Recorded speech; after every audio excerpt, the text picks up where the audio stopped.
Renovate ചെയ്യാൻ വേണ്ടിയിട്ടുള്ള പ്രശ്നങ്ങൾ കിച്ചണിൽ ഉണ്ടായിരുന്നു എന്ന് ഇപ്പൊ മനസ്സിലായില്ലേ? ഇതാണ് ഞാൻ ഈ പൊതിഞ്ഞു കെട്ടി വെച്ചിരുന്നത്. പണി തുടങ്ങുന്നതിന്റെ ആദ്യപടിയായിട്ട് നമ്മൾ ഒട്ടിച്ചിരുന്ന വാൾപേപ്പർ ഒക്കെ അവർ നീറ്റായിട്ട് ഇളക്കി കളഞ്ഞിട്ടുണ്ട്. ഇവിടെ എല്ലാം ഇനി പൂശി കെട്ടണം.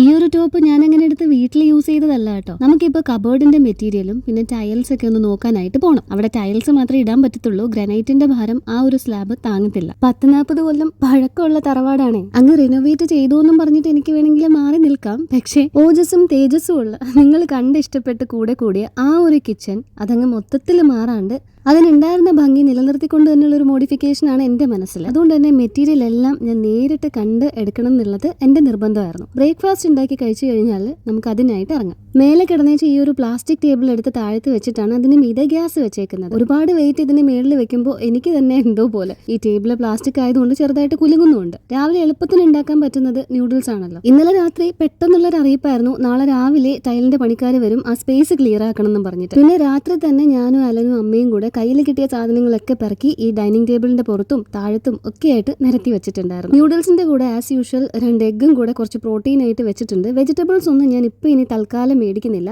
ഈ റെഡ് ബനിയൻ ഇട്ടിരിക്കുന്ന ആളാണ് നമ്മുടെ കണ്ടാക്ക്. ദിവാലി വീഡിയോയിൽ കണ്ടു കാണും, അതാണ് മനു. നിലു എണീറ്റിട്ടില്ല. ലില്ലിയമ്മച്ചി ഇങ്ങോട്ട് വരുന്നത് കാത്തു നിന്നപ്പോഴത്തേക്ക് ഈ ചേട്ടൻ കോള് വിളിക്കാൻ നേരത്ത് ഫോണിൽ വേറെ എന്തൊക്കെയോ ആപ്സ് ഓൺ ആയിട്ട് അതിന്റെ ഹോം സ്ക്രീൻ വരുന്നില്ല. സാധനം ഒന്ന് സ്റ്റക്കായതാണ്. അത് പെട്ടെന്ന് തന്നെ ശരിയാക്കാമല്ലോ. ഇനി അടുത്ത എൻട്രി ജെസ്സി ആൻറ്റിയാണ്. നമ്മുടെ വീഡിയോസിന് കമന്റ് ചെയ്യുന്ന കിരൺ ടോമിയുടെ അമ്മയാണ് അത്. ആൻറ്റി ഒരു മരണത്തിന് പോയിട്ട് തിരിച്ചു വരുന്ന വഴിയായിരുന്നു.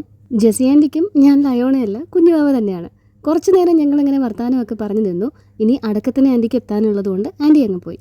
കുക്കു സാർ എണീറ്റ് അവിടെ ന്യൂഡിൽസ് കഴിച്ചുകൊണ്ടിരിപ്പുണ്ട്. നിലൂണുള്ള പാലൊക്കെ ഞാൻ എടുത്തു വെച്ചിട്ടുണ്ട്. അമ്മ ഓൺ ദ വേ ആണ്, ഇങ്ങ് എത്തിയിട്ടില്ല. കബേർഡ്സിന്റെ മെറ്റീരിയൽ എടുക്കാനായിട്ട് ആശ്രാമത്തിലുള്ളൊരു ഷോറൂമിലേക്കാണ് ഞങ്ങൾ വന്നത്. വലിയ ബോർഡ്സ് നോക്കിയിട്ട് നമുക്ക് അതിൻ്റെ അകത്ത് നിന്ന് ചൂസ് ചെയ്യാം. പിന്നെ ഈ ഒരു ബുക്കിലായിട്ട് അതിന്റെ കറക്റ്റ് കളറിന്റെ ഓരോ പീസസും വെച്ചിട്ടുണ്ട്. 2-3 കളേഴ്സ് നോക്കിയിട്ട് നന്നായിട്ട് ഇഷ്ടപ്പെട്ട ഒരെണ്ണം അങ്ങ് സെലക്ട് ചെയ്ത് വെച്ചിട്ടുണ്ട്. പണി തുടങ്ങുമ്പോൾ അവരിവിടെ വന്നിട്ട് ഈ സാധനം അങ്ങ് എടുത്തോളും. ഇനി തിരിച്ചു പോയിട്ട് ലഞ്ചൊന്നും ഉണ്ടാക്കാനുള്ള സമയമില്ല. അതുകൊണ്ട് തന്നെ കൊല്ലത്തുള്ള അതിഥി എന്ന് പറയുന്ന ഈ ഒരു ഹോട്ടലിൽ വന്നിട്ട് ഞങ്ങൾ വാഴയിലയിൽ ഊണ് മേടിച്ചു. കൂടെ കണവയും അയില ഫ്രൈയും ഒക്കെ മേടിച്ചിരുന്നു. കുക്കുവിന്റെ ഫ്രണ്ട് ജോണിയുടെ ഗ്രാൻഡ് ഫാദറിന്റെ 7ാം ദിവസത്തെ ഓർമ്മ പൂജയാണ്. അവിടെ ഇന്ന് ലഞ്ചിനായിട്ട് എല്ലാവരെയും വിളിച്ചിട്ടുണ്ടായിരുന്നു. ഞാൻ എത്തിയപ്പോഴേക്ക് അമ്മയും കുട്ടികളും ഒക്കെ അങ്ങോട്ട് പോയിരുന്നു. ഇനി ടൈല്, നമ്മൾ അവിടെ ഒട്ടിച്ചിരുന്ന വാൾപേപ്പറിന്റെ അതേ ഡിസൈനിലുള്ള ടൈലാണ് ഞാൻ സെലക്ട് ചെയ്തത്. ഒരൊറ്റ വ്യത്യാസം എന്ന് പറഞ്ഞാൽ ആ ഗ്രെയിൻസ് പൊട്ടുപൊട്ടു പോലുള്ളത് കുറച്ച് ചെറുതാണ്. ഇവിടെ കടപ്പുറത്ത് പണിക്ക് വരുന്ന JCB ഇല്ലേ, അത് ഇന്നലെ രാത്രി മഴയത്തും കാറ്റത്തും ആലന്റെ ഫ്രണ്ട് സനുവിന്റെ വീടിന്റെ മതിലൊക്കെ അങ്ങ് ഇടിച്ചു പൊളിച്ചു.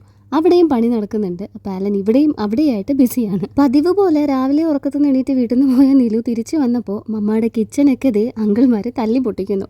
അപ്പൊ ബാക്കി വിശേഷങ്ങളായിട്ട് അടുത്ത വീഡിയോയിൽ.